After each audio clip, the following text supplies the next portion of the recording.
this time in Iran, 50 Americans are still held captive, innocent victims of terrorism and anarchy. Also at this moment, massive Soviet troops are attempting to subjugate the fiercely independent and deeply religious people of Afghanistan.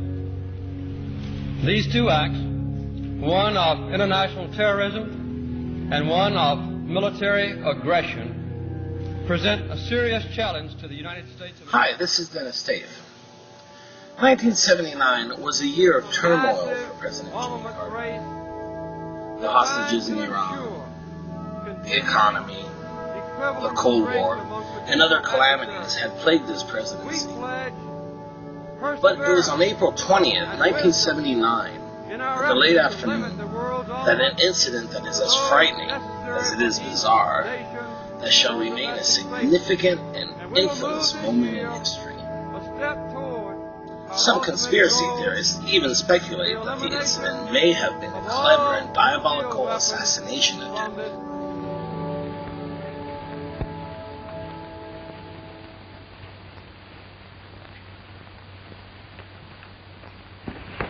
You!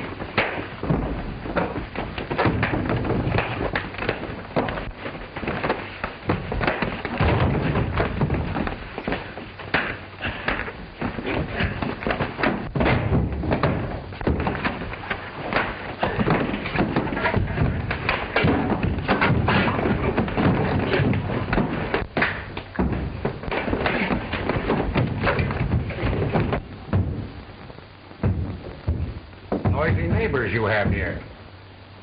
They're just having a dance. Funny.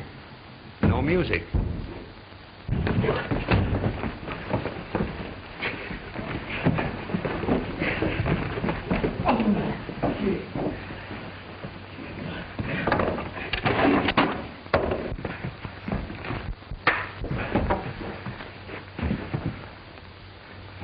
Well, it looks like you win, Vic.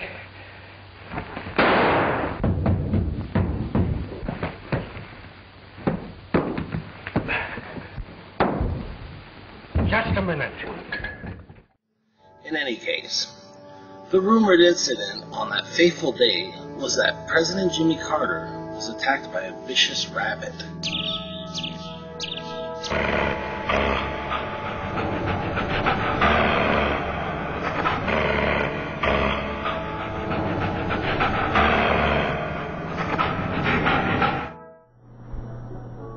Francis goes to her room and looks out the window. Hopper goes to his room, too.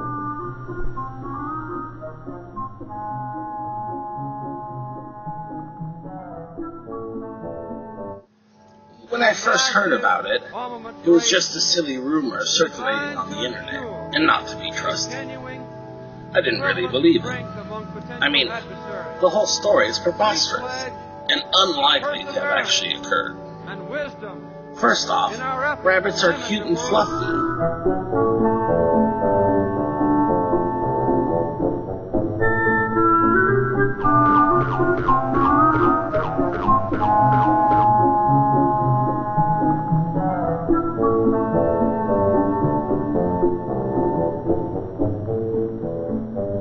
And rabbits don't swim, do they? Frances would like to go outside and play. Her friend Hopper likes to play outside too, but today it's raining. Hopper had better be careful and not get wet. Frances only goes to the edge of the porch, but Hopper went too far and got wet. He doesn't like that.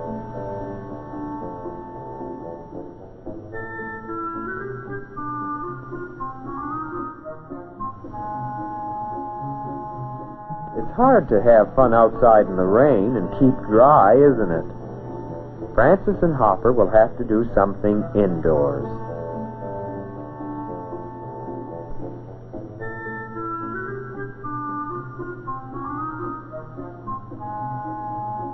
I never heard of a rabbit attacking anyone, let alone the President of the United States. Few wild animals, such as foxes, are dangerous unless we try to touch or to catch them.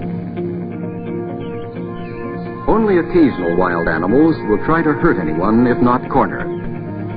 I checked the internet and found the same rumored story, along with a doctored photo. It had a superimposed rabbit and a caption.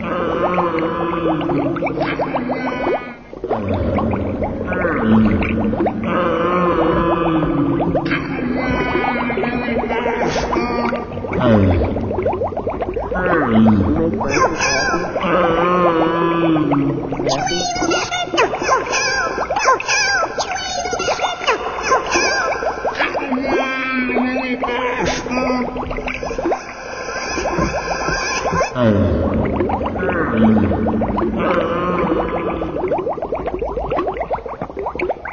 while it was funny, the rumors persisted.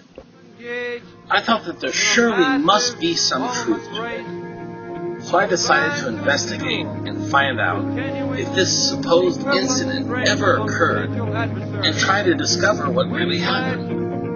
Perseverance and wisdom in our efforts to limit the world's armaments to those necessary for each. Go to 3800 River Street. Investigate an ice truck and a black sedan. Back of warehouse.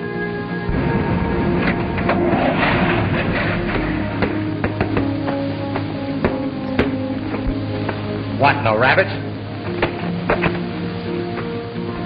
Say, what is all this? What are you looking at me for? I didn't do it. Honest. Maybe not.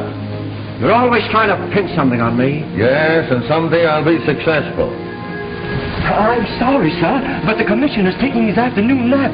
I shouldn't like to disturb him.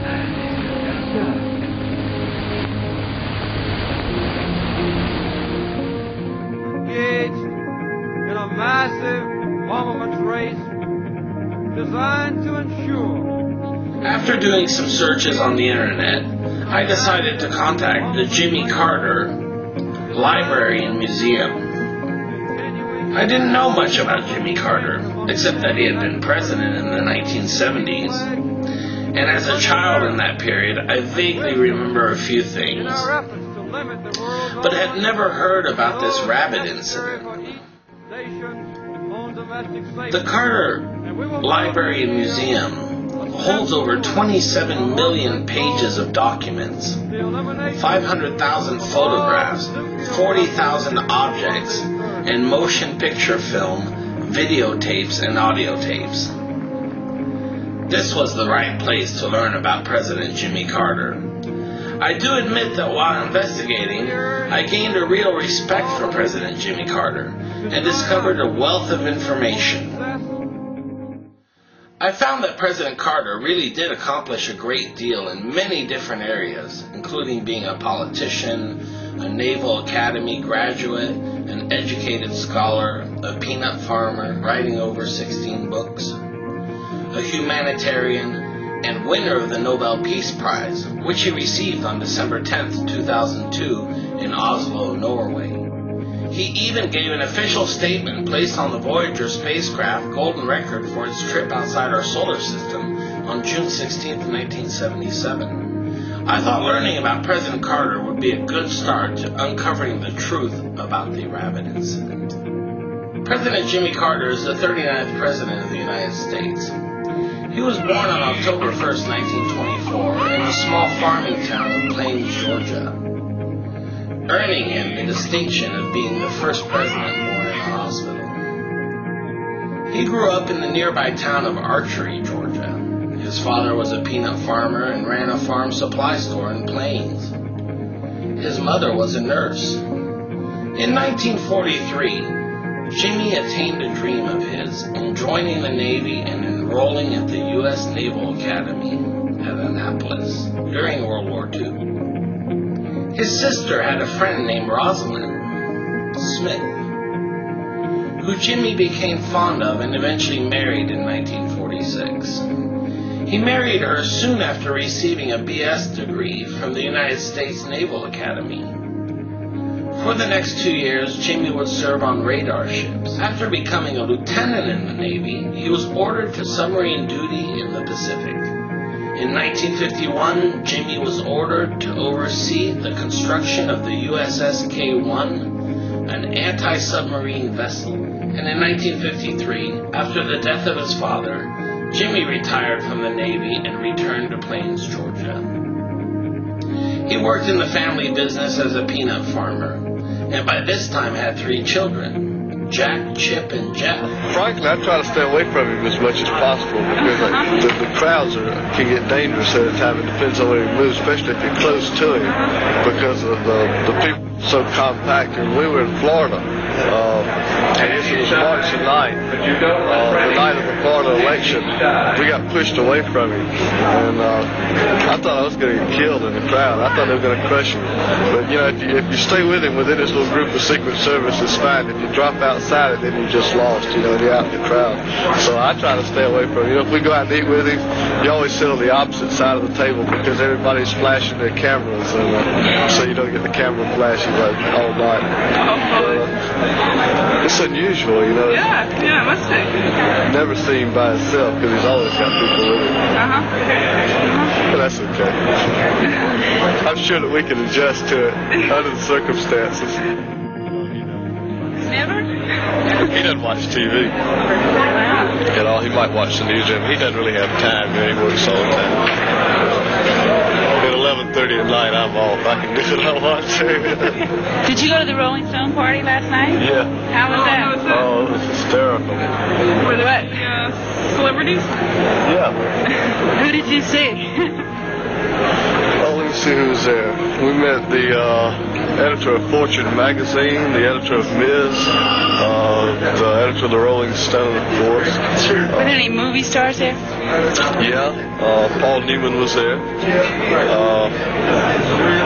Phil Waldron, you know who he is? He's the owner of Capricorn Records, the Allman Brothers, Marshall Tucker Band. I hear your father's a big Allman Brothers fan. Did you turn him on to that? No, I think Phil did. He and Phil have been friends for a lot longer than I've known Phil. And Phil sent Dad all his records while he was governor. They did some fundraisers for us during the presidential campaign, during the primaries. But before that, he came out to the mansion and they'd come out and play. You know, we had Bob Dylan over and people like that. As a matter of fact, they said Bob Dylan was there last night, but I didn't see him. If we say to the American people, it is time for you to be sacrificial. Sacrifice. My name's Jeff Peters. What are you doing here? I'm going to be attending the party. I'm waiting for a friend. Carter, or are you for Rolling Stone? I'm for Carter. You for both? For both. You work for Rolling Stone? I work for Carter as a member of his finance committee. What do you think about Carter getting Rolling Stone to endorse him? I think that's fantastic. What do you think it means for Rolling Stone? We be generous with each other. Well, I think we need to take to heart that the Rolling Stone through Thompson has shown that they can listen really well, and that's a good quality. What are they listening to? I think they're listening to what Carter's saying. What's Carter saying? And that affection. He's saying that liberty. America can have a purpose again. America can have a sense of values again. What do you think that purpose is and those values are? By the willingness of each of us. I think that I want to listen to Barbara Jordan espouse those values right now because I think she does that really well. What's she saying? To be allowed into the party tonight, you know, and I think I'm being discriminated against. It's an affront against me and thousands of veterans around the United States. If Vietnam veterans aren't allowed into this party, I think it's ludicrous. I'd like to know what Mr. Carter's stand on Vietnam veterans are, you know, and what's going on here. If veterans can't get into this party, where does Jimmy Carter stand, and where does Rolling Stone stand? So let's go. We're going to cut it in here right now. We'll see how Mr. Carter and Rolling Stone feels about Vietnam veterans. I was thrown out of the Republican convention 4 years ago and spit in the face, called a traitor. We're going to go in and see how the Rolling Stone feels. I'd like to get up here if we could, please. Now listen, I think, hold on a second. Yeah, I think this is kind of ridiculous. We're trying to get in here, you know, I'm a Vietnam veteran. Why can't I go in here? What's wrong? You know, am I being discriminated against? I spent two In Vietnam, I was arrested 9 times for protesting. Look, I was on the centerfold of the Rolling Stone in 1973. Why can't I go in? No invitation. I've been invited by Mr. Jimmy Carter to come in here tonight by Rolling Stone magazine. Now, hold on. I don't think you should close this door on me. Look. This is supposed to be what the Republicans did to me 4 years ago. Why are you blocking the door?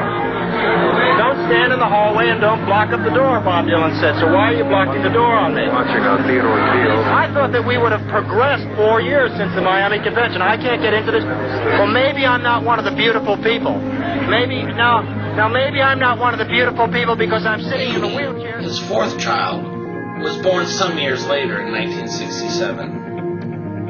Jimmy enjoyed his new life and spent many hours riding around plains on his motorcycle. In 1963, Jimmy decided to run for state senator. He was almost defeated because of a voting scandal, but was able to prove that the ballot boxes had been stuffed. This forced a new election, and this time Jimmy won. From 1953 to 1966, Jimmy served 2 terms as state senator. In 1966, he decided to run for governor. With very little time to prepare, Jimmy was slapped.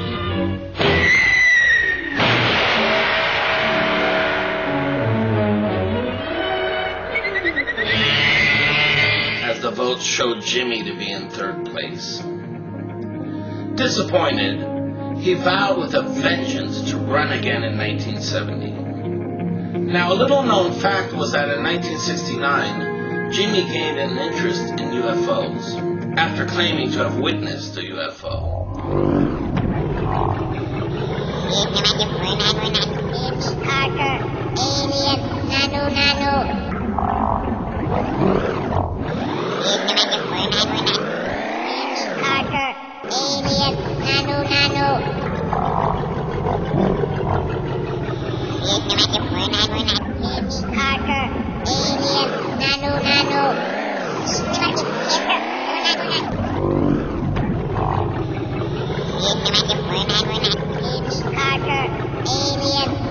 That's right, an unidentified flying object, perhaps of an extraterrestrial nature.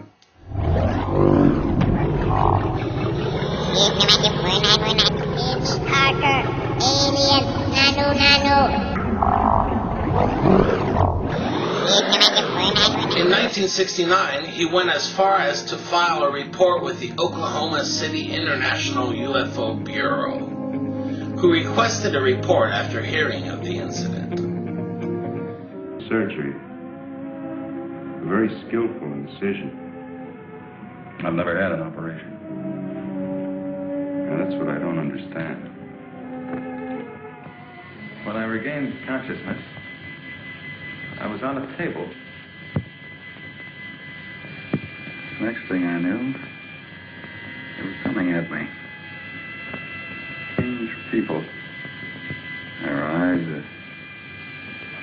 those horrible eyes. They didn't speak.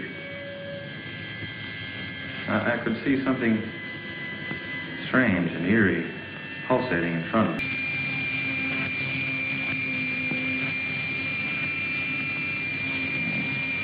What happened? Jimmy did run again for governor in 1970, and this time was declared the winner, becoming the 76th governor of Georgia. In 1972, Jimmy decided ambitiously to run for president, even though he was pretty much an unknown governor. He announced his candidacy for president of the United States on December 12, 1974, and his interest in UFOs continued. Let me go! Steady now, steady now. He'll kill everyone. We've got to stop them! Easy, Doug, easy.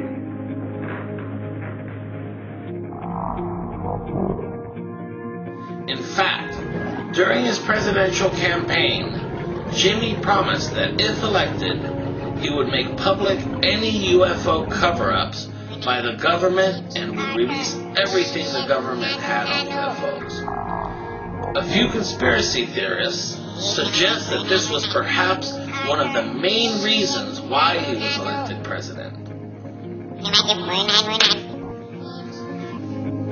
Regardless of the reasons, on November 2, 1976, he was elected to be president. Jimmy Carter was sworn in as the 39th President of the United States on January 20th, 1977. He was 52 years old. His vice president was Walter Mondale, a former senator from Minnesota. Jimmy's interest in UFOs continued well into his presidency. It's Carter, alien, nano.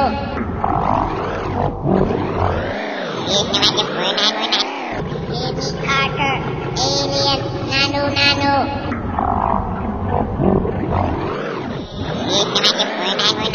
It's Carter, alien.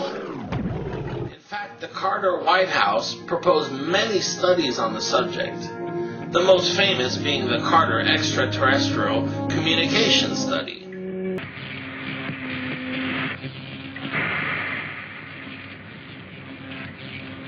You mean you come and go just like that? Without anyone ever seeing you? Our ships have been sighted on numerous occasions by your people. Then why haven't we been able to track one down? We have a warning system similar to your primitive radar. Our machines are set to change course at the mere approach of a pursuing object. Let's say I do believe you. Where are we right now? In a cavern. Now, the rabbit incident happened on Friday, April 20th, 1979, 2 years into the Carter presidency. To this day, there are those who insist that the attack on Jimmy Carter by the killer rabbit was in fact an alien assassination attempt, in retaliation for Jimmy reporting that he had seen a UFO some years earlier, and that the rabbit was not a rabbit at all, but instead an alien life form disguised as a rabbit. To support this theory, some suggest that even among aliens, squealing and being a snitch is a no-no. But the boy won't talk. He won't tell us who the others were. It'll be much easier for you if you'll help us. Tell us who was with you. Just exactly what happened. You'll get off much easier. Get off easier. Tell what happened. Squeal on the others. Well, boy, you want to talk? Okay, I won't ask you again. Looks like you won't get your cut after all, copper. It'll kind of cramp your style having to live on your policeman's pay. What do you mean? Just the usual squeal from a rat when he's trapped? Other conspiracy theorists claim that it was also an assassination attempt, but the perpetrators were not aliens, but instead Russian government officials who, during the Cold War, worked with the Russian mafia, who spent many hours training killer rabbits to commit assassinations of world leaders. The Cold War was at its peak, after all.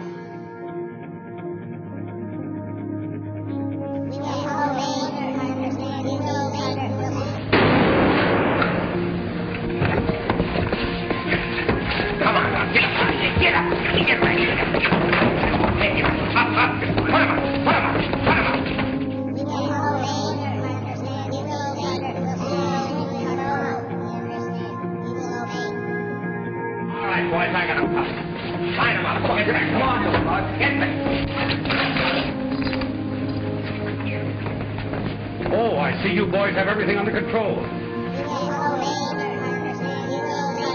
Take them out to the car. Come on, get moving. All right, come on. Come on, move. All right, come on. It was well known, however, that Jimmy enjoyed fishing. He found it relaxing and was an avid trout fisherman. Watch me, the champion flycaster. I don't mind if you catch me, just keep me away from that rabbit. I tell you, there's no more fish left in this lake. Well, I guess old Isaac Walton himself missed one once in a while. For that matter, fish have got pretty good eyes themselves to protect them from their enemies. Now, wait a minute. Don't tell me a fish has got eyes like a hawk.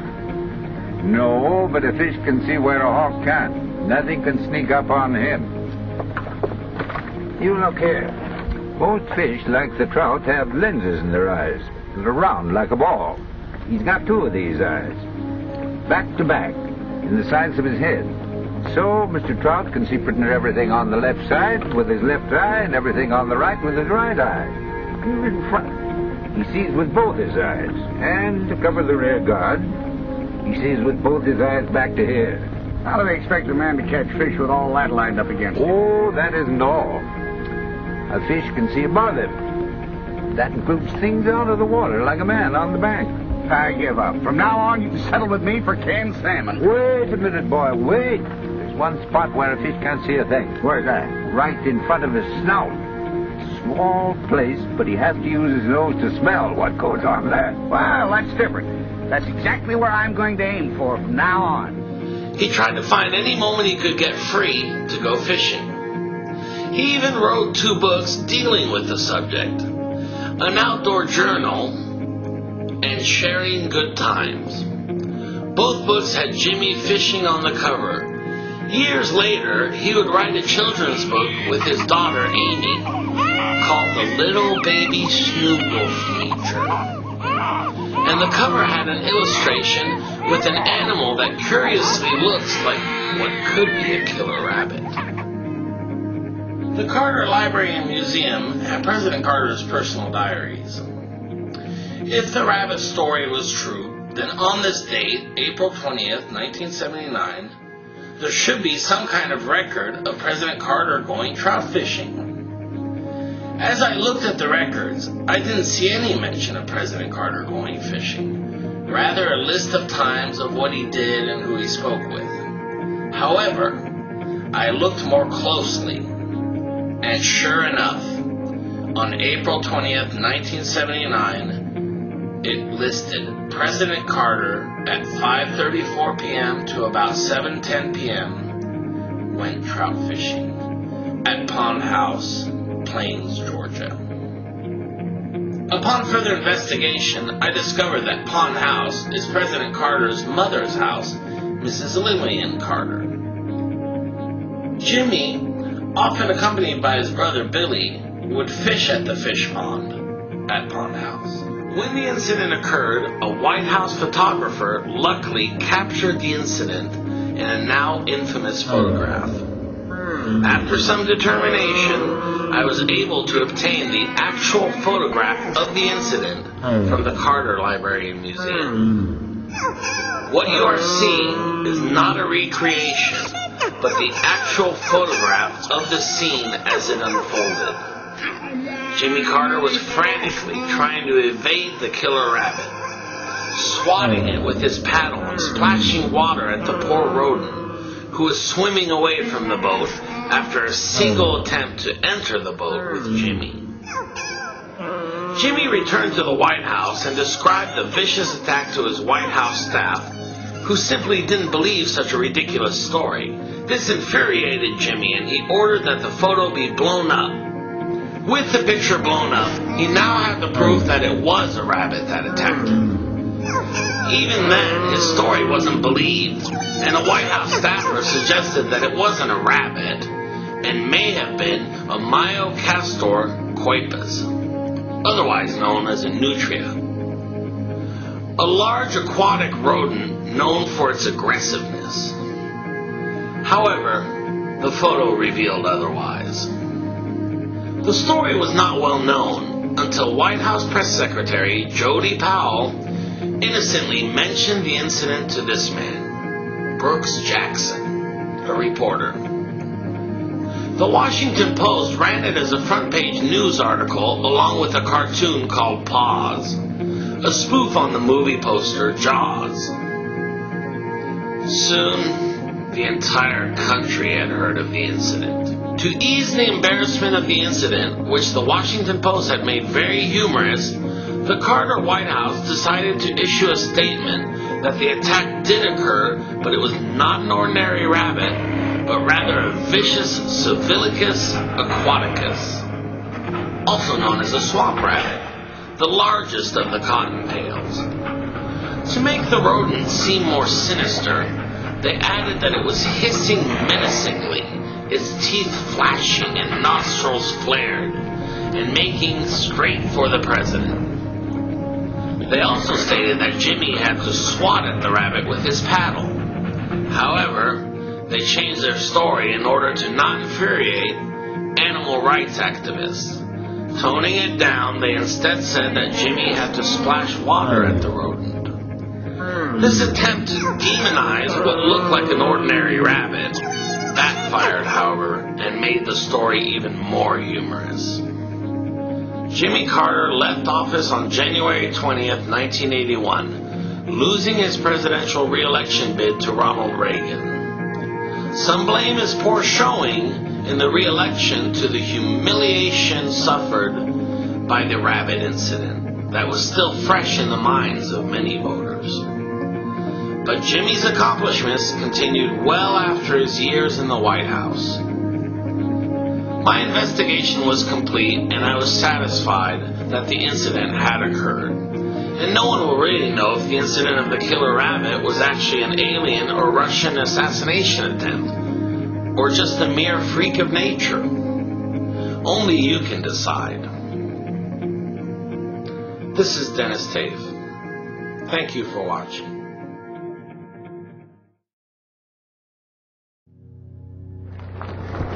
Ladies and gentlemen, the President of the United States.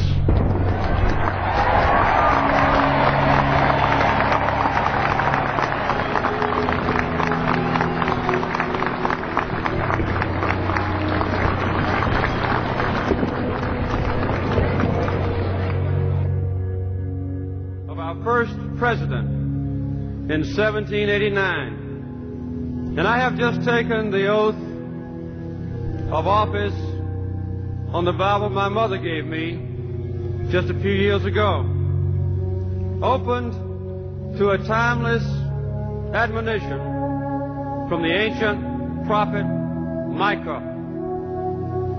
He has showed thee, O man, what is good, and what doth the Lord require of thee, but to do justly, and to love mercy, and to walk humbly with thy God.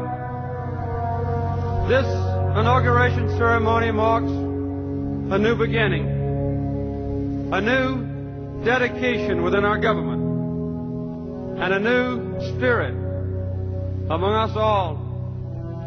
A president may sense and proclaim that new spirit, but only a people can provide it. 2 centuries ago, our nation's birth was a milestone in the long quest for freedom. But the bold and brilliant dream which excited the founders of this nation still awaits its consummation. I have no new dream to set forth today, but rather urge a fresh faith in the old dream. Ours was the first society openly to define itself in terms of both spirituality and human liberty. It is the spirit of unity and trust. Your strength can compensate for my weakness, and your wisdom can help to minimize my mistakes. Let us learn together and laugh together and work together and pray together, confident that in the end we will triumph together. Jimmy Carter, alien, nano.